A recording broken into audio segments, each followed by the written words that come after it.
Hi, this is Ruth Theresa with One Inspiring Woman, and today I'm answering a Dear Ruth question. So I got the question. Let me make sure I read it correctly.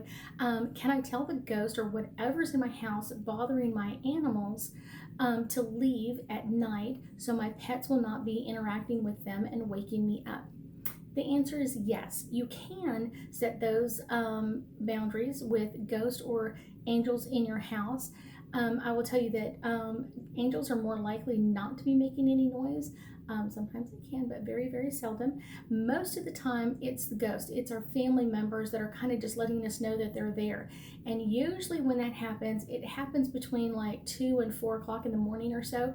And a lot of times, people say that that's when the veil is the thinnest, and so you'll kind of it's easier for them to come over and kind of communicate with us at that time. So it's really important to know that that's a boundary that you can have with the ghost in your house. But I will tell you that a lot of times the ghosts in your house are not just in your house itself. Sometimes they're attached to the land underneath your house. So a lot of times where your subdivision is now, prior to that, it could have been a homestead, it could have been a ranch or a farm, and the energy that's stuck on that land from that time frame or even before can still be stuck in the land, and that can cause some issues because a ghost may be stuck to the land because of what happened back then and not necessarily stuck in your house, but because your house is now where it used to be. Now we have some issues. So you can set those boundaries, and a lot of times that will help with things, especially at night. But sometimes you do also have to have your house cleansed and have that energy actually removed from your house.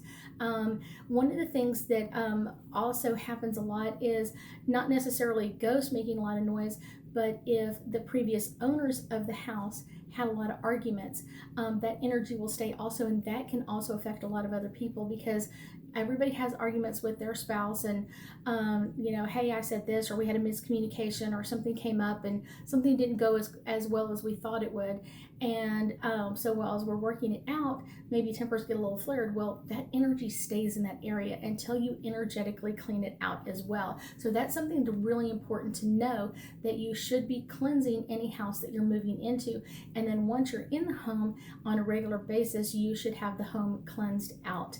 A lot of the people that I work with, a lot of my clients have higher abilities, and so we are more likely to require cleansing our house more often than someone who doesn't have psychic abilities. But everybody should have your house cleansed because that gets rid of all that old, stale, icky energy from someone else or from the land itself. So let's pull a couple angel cards and see if we can get us a little bit more insight into this. So first one I get is balance.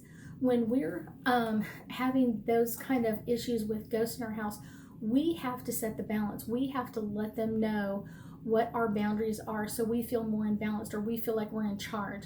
It's one of those, because ghosts never sleep, and they'll be up 24/7, 365, and they never get tired, where we need that time to sleep and to set those healthy boundaries of, like, after when I go to bed, you cannot disturb me, and let me sleep so I can wake up refreshed in the morning.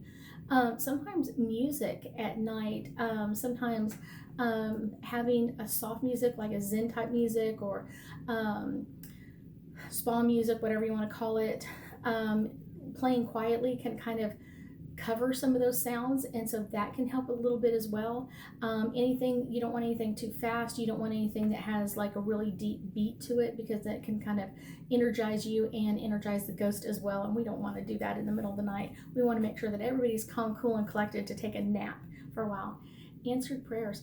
Sometimes we pray for our family members to come back and give us a message, and then when we do, we kind of freak out, or they scare us a little bit, and we're kind of like, oh no, that's not what we wanted, like, oh my gosh, they're scaring me. But remember that 2 to 4 o'clock in the morning is usually when they're going to come through, and they're trying to give us messages. They can also send us messages through our dreams as well. So make sure that you're keeping track of your dreams, but you can set healthy boundaries with the ghost around you.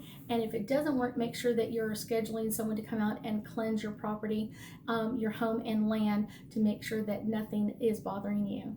I thank you so much for joining me today, and I know we'll be talking again soon.